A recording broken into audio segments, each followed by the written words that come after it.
Hello दोस्तों, तो आइए स्वागत है आप सब लोगों का फिर से एक बार मेरे चैनल स्टार्टिंग फ्रॉम स्क्रैच पे। तो आज का हमारा टॉपिक है सेस और सरचार्ज। तो ये बेसिकली एक तरह के टैक्स हैं। तो इसके बारे में हम लोग डिटेल से जानते हैं कि ये किन लोगों के ऊपर लगाया जाता है, कब लगाया जाता है, कितना लगाया जाता है और ये टैक्स कौन लगाते हैं। सब बातें हम लोग पूरे डिटेल में जानेंगे। बस आप वीडियो में अंत तक बने रहिए, आपको बहुत कुछ सीखने को मिलेगा। तो सबसे पहले हम लोग सेस और सरचार्ज की कुछ बेसिक जानकारी ले लेते हैं। जैसे कि सेस को हिंदी में उपकर कहते हैं और सरचार्ज को अधिभार कहते हैं। ये दोनों ही टैक्स जो हैं, सेस और सरचार्ज, ये यूनियन गवर्नमेंट के द्वारा लगाया जाता है। क्यों? रेवेन्यू कलेक्ट करने के लिए ऑब्वियसली। और ये जो दोनों ही टैक्स हैं, जो भी इनसे पैसा आता है सेस और सरचार्ज से, वो भारत की संचित निधि में जमा होता है, जिसे इंग्लिश में कंसोलिडेटेड फंड ऑफ इंडिया कहते हैं। तो ये दोनों ही टैक्स हैं, लेकिन फिर भी इन दोनों में बहुत ही भिन्नताएं हैं, बहुत ही डिफरेंसेस हैं। तो आइए सबसे पहले हम लोग सेस के बारे में जानते हैं। सेस वो टैक्स है जिसे सेंट्रल गवर्नमेंट लगाती है और ये एक स्पेसिफिक पर्पस के लिए लगाया जाता है।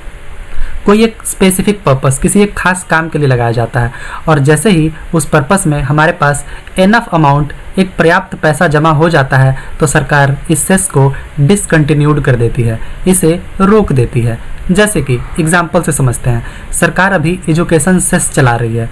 इसमें सरकार का मकसद ये है कि सरकार प्राइमरी एजुकेशन को फाइनेंस करना चाहती है और सरकार को जिस दिन लगेगा कि हाँ कुछ एनफ पैसे आ गए हैं, तो सरकार इस सेस को भी डिसकंटिन्यू कर देगी। तो जैसा कि मैंने आपसे कहा कि सेस जो है एक टैक्स के ऊपर लगने वाला ही टैक्स है, एक एडिशनल टैक्स है। जैसे कि अभी हम लोग एक्साइज ड्यूटी पे करते हैं, है ना, पर्सनल टैक्स पे करता है एक आम आदमी, जो भी पैसे कमाता है एक स्लैब में होता है। जैसे कि अगर 5 से 10 लाख के स्लैब में है तो वो 5% पे करता है, उसके आगे 10, ऐसे एक स्लैब बने होते हैं। तो जो भी इंसान पर्सनल टैक्स पे करता है, एक्साइज ड्यूटी पे करता है, तो सेस एडिशनल टैक्स है, उसे अलग से पे करना होता है अगर सरकार सेस लगाती है तो। जैसे कि एक एग्जांपल से हम लोग समझते हैं इसे। जैसे कि सरकार एजुकेशन सेस अगर 3% लगा कर रखी है। अब इमेजिन कीजिए, मान लीजिए कि कोई एक व्यक्ति जिसकी सालाना आय 30 लाख रुपए है, तो वो इनकम टैक्स में 30% टैक्स देने की दायरे में वो आता है। अगर वो इंसान, तो उसे टैक्स कितने देने पड़ते हैं? 30 लाख में उसे इनकम टैक्स 9 लाख रुपए साल के देने पड़ते हैं। लेकिन अगर सरकार एडिशनल अगर सेस लगाती है, तो सेस जो है वो टैक्सेबल अमाउंट पे लगाया जाता है। वो 30 लाख एज अ होल पे नहीं लगाते हैं कि जैसे कि 30 लाख है, 30% वो टैक्स दे रहा है, तो 3% सेस मिलाकर उसे 33% नहीं किया जाता है। टैक्सेबल अमाउंट, टैक्स कितना देता है? वो 30% देता है और 30% कितना होता है? 9 लाख रुपया। तो ये जो 3% जो सेस है, ये जो 3% सेस है, वो इस 9 लाख पे लगाया जाता है, ना कि ये 30 लाख पे। तो उसका टोटल टैक्सेबल जो परसेंटेज हो जाता है वो हो जाता है 30.9%। 30% जो टैक्स था इसका 9 लाख रुपया, इसके ऊपर अगर आप 3% टैक्स जोड़ोगे तो वो होता है 27,000। तो वो टोटल टैक्स पे करेगा 9 लाख जो कि डायरेक्ट इनकम टैक्स है और 27,000 जो कि सेस है, तो वो टोटल 9,27,000 पे करेगा। अब इसके बारे में और कुछ जानते हैं, बट ऐसा नहीं है, सारे सेस एक जैसे नहीं होते हैं। कुछ सेस, जैसे कि स्वच्छ भारत सेस जब आया था, तो इसमें क्या है, इसमें परसेंटेज टैक्स देना होता है। जितने का आप सर्विस ले रहे हो, टोटल वैल्यू जितनी है उसका 0.5% आपको पे करना था। हालांकि स्वच्छ भारत सेस अभी नहीं लग रही है, तो ये सेस को हटा दिया गया है। तो इसमें क्या था कि आपको टोटल वैल्यू का 0.5%, जैसे कि आप एक रेस्टोरेंट में खाना खाने जाते हैं और वहाँ पे आपका बिल है 1000 रुपये का, तो वहाँ पे स्वच्छ भारत सेस लगेगा 0.5%, मतलब आप 5 रुपये एक्स्ट्रा पे करते हैं। वही है स्वच्छ भारत सेस था पहले, जो पहले था, अब तो डिसकंटिन्यू कर दिया गया है। और सेस की एक खास बात यह भी है कि सरकार इसे स्टेट्स के साथ शेयर नहीं करती है। बाकी जो टैक्सेस होते हैं, income tax, excise duty, GST, जो भी टैक्स होते हैं, सरकार उसे स्टेट्स के साथ, सभी राज्यों के साथ शेयर करती है। जैसा कि फाइनेंस कमीशन बताते हैं कितना टैक्स, कितना सेस, मतलब कितना टैक्स राज्यों को देना होता है, कितना शेयर करना होता है, ये फाइनेंस कमीशन रिकमेंड करती है यूनियन गवर्नमेंट को, और उसी के हिसाब से सरकार बाकी स्टेट्स को टैक्स में शेयर देती है। तो अभी फ़िलहाल ये 41% है। जो भी सेंट्रल गवर्नमेंट के पास इनकम होता है उसका 41% वो राज्यों को देते हैं। और ये अभी फ़िलहाल 15th फाइनेंस कमीशन चल रही है, उसी के रिपोर्ट के अनुसार सरकार 41% राज्यों को शेयर देती है। तो लेकिन ये जो सेस से जो पैसा कलेक्ट होता है वो यूनियन गवर्नमेंट राज्यों में नहीं बांटती है, क्योंकि ये डिविजिबल पूल के अंदर नहीं आता है और ये यूनियन गवर्नमेंट ये मतलब इसके लिए स्वतंत्र है कि वो राज्यों को इसमें शेयर नहीं देगी। तो आगे देखते हैं, जैसे कि अभी कुछ सेस चल रहे हैं, जैसे कि एजुकेशन सेस, कृषि कल्याण सेस जहाँ पे किसानों के कल्याण के लिए ये सेस लगाया जाता है, स्वच्छ भारत सेस, हालांकि अभी ये हटा दिया गया बट कुछ कुछ सेस जो हैं यहाँ पे मैंने उसके नाम बताए हैं, रोड सेस ये भी एक तरह का सेस है। तो एक खास बात ये सब में ये है ना कि सेस की एक सबसे खास बात ये है कि सेस जिस पर्पस के लिए लगाया जाता है, जो भी पैसा कलेक्ट होगा वो उसी पर्पस में ही यूज़ होगा। सरकार उस पैसे को किसी और पर्पस में नहीं यूज़ कर सकती है। जैसे कि अगर स्वच्छ भारत सेस लगाती है सरकार, तो जो भी पैसा कलेक्ट होगा वो स्वच्छ भारत के ही कामों में यूज़ होना चाहिए, ना कि उसे सरकार किसी और पर्पस के लिए यूज़ कर सकती है। तो एक सेस में एक खास बात ये भी है कि केरला में एक अजीब तरह का इंसिडेंट हुआ था, जो कि पहला था ऐसा कि जब केरला में फ्लड्स आए थे, केरला में बहुत ही बुरे हालात थे, तो उस समय केरला की गवर्नमेंट ने कैलामिटी सेस लगाया था 1% का, जो कि ये पहली बार था इस तरह का देखा गया था। तो कैलामिटी सेस लगाई थी सरकार, हालांकि जब हालात सामान्य हो गए तो फिर इस कैलामिटी सेस को भी सरकार डिसकंटिन्यूड कर दी।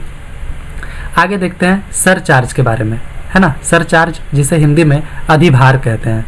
तो सरचार्ज कुछ कुछ मामलों में सेस से ही मिलता जुलता है, जैसे कि सरचार्ज भी क्या है, चार्ज ऑन एनी टैक्स, मतलब टैक्स के ऊपर ही ये भी टैक्स है, लेकिन बहुत मामलों में सेस से अलग है। जैसे कि सरचार्ज एक आम आदमी नहीं पे करता है, सरचार्ज पे करने के लिए आपको सुपर रिच होने की ज़रूरत है, मतलब कि आपकी अगर सालाना इनकम 50 लाख से ज़्यादा है तभी आपको सरचार्ज पे करने होते हैं। और जैसे कि सेस है वो भी सरचार्ज सेंट्रल गवर्नमेंट ही लगाती है। जैसे कि एक एग्जांपल से समझते हैं कि अगर एक इंसान 60 लाख प्रति ईयर कमा रहा है, तो इनकम टैक्स स्लैब में उसका 30% के दायरे में अगर वो आता है, क्योंकि जो भी इंसान 20-25 लाख से ज़्यादा अगर सालाना कमाता है तो उसे डायरेक्ट जो इनकम टैक्स पे करना होता है उसमें उसे 30% के स्लैब में रखा जाता है। तो अगर वो 60 लाख कमा रहा है तो वो साल के 18 लाख वो टैक्स पे करता है, जो कि डायरेक्ट इनकम टैक्स है ना।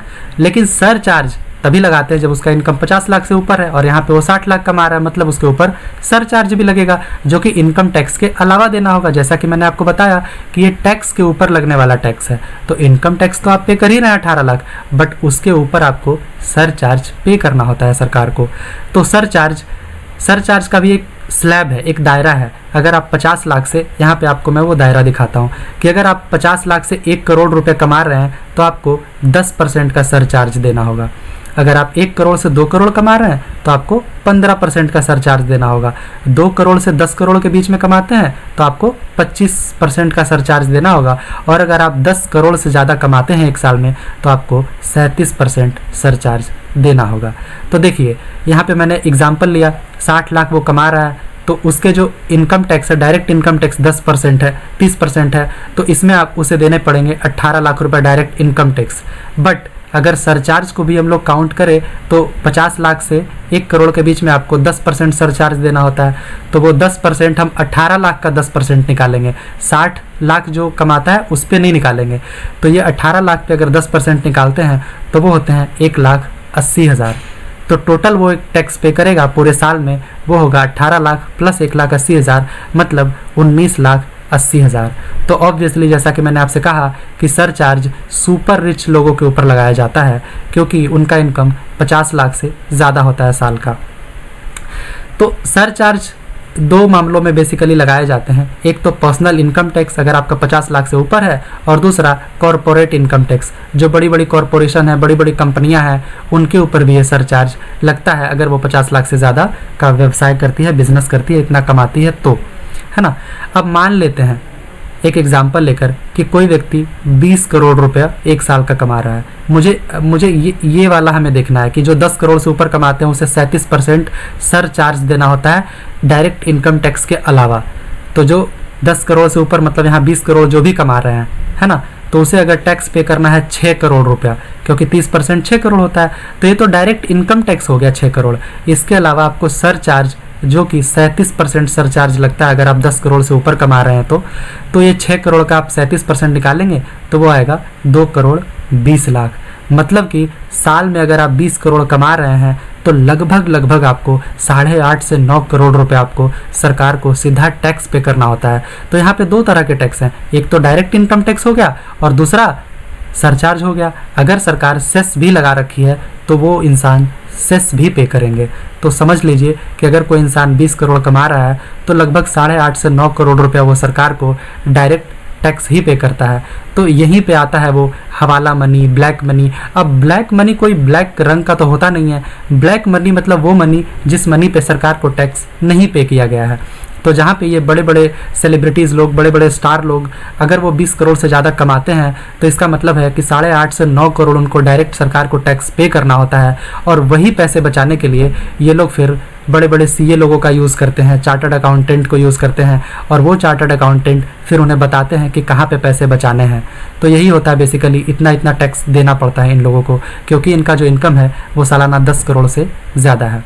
तो सरचार्ज जो है ये बहुत ही सरकार के लिए एक बहुत ही इंपॉर्टेंट रेवेन्यू सोर्स है। और ऐसा मैं इसलिए कह रहा हूँ क्योंकि 35% ऑफ ऑल सेसेस एंड सरचार्जेस, जो भी सरकार सेस और सरचार्ज कलेक्ट करती है उसका 35% सिर्फ सरकार को सरचार्ज ऑन डायरेक्ट टैक्स पे आती है।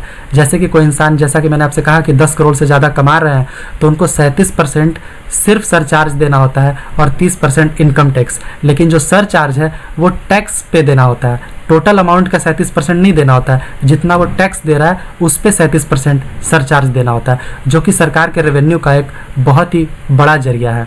तो जैसा कि मैंने आपसे कहा, सेस जो कि स्टेट्स के साथ शेयर नहीं करना होता है, सरचार्ज में भी वही है कि वो स्टेट्स के साथ शेयर नहीं करना होता है। तो अब लास्ट में मैं आपको कुछ बातें बता देता हूँ कि ये जो यूजुअल टैक्सेस होते हैं, इनकम टैक्स हो गया, जीएसटी हो गया, है ना, एक्साइज ड्यूटी हो गया, ये सभी कहाँ जाते हैं? कंसोलिडेटेड फंड ऑफ इंडिया में जाते हैं। सेस भी वहीं जाते हैं, सरचार्ज भी वहीं जाते हैं, कंसोलिडेटेड फंड ऑफ इंडिया में ही जाते हैं। लेकिन अंतर यही होता है कि जो सरकार यूजुअल टैक्स, जो इनकम टैक्स है, जो एक्साइज ड्यूटी है, ये सब जो सरकार कलेक्ट करती है वो सरकार किसी भी पर्पज़ के लिए यूज़ कर सकती है।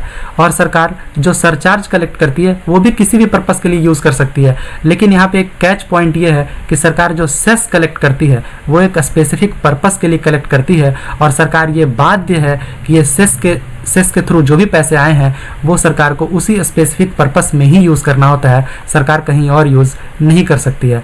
तो अब मैं लास्ट में कुछ आपको डिफरेंसेस बता देता हूँ सेस और सरचार्ज में, एक बार रिवीजन के लिए, कि सेस एक स्पेसिफिक पर्पस के लिए लगाया जाता है, लेकिन सरचार्ज वो अगर हाई इनकम है आपका तो उस पर लगाया जाता है। सेस में क्या है कि एक बार आपका पर्पस सर्व हो गया, जितना आपको अमाउंट चाहिए था उतना अगर इकट्ठा हो गया तो सेस को डिसकंटिन्यू किया जाता है, लेकिन सरचार्ज हमेशा चलने वाला टैक्स है। तो यही सब कुछ अंतर हैं।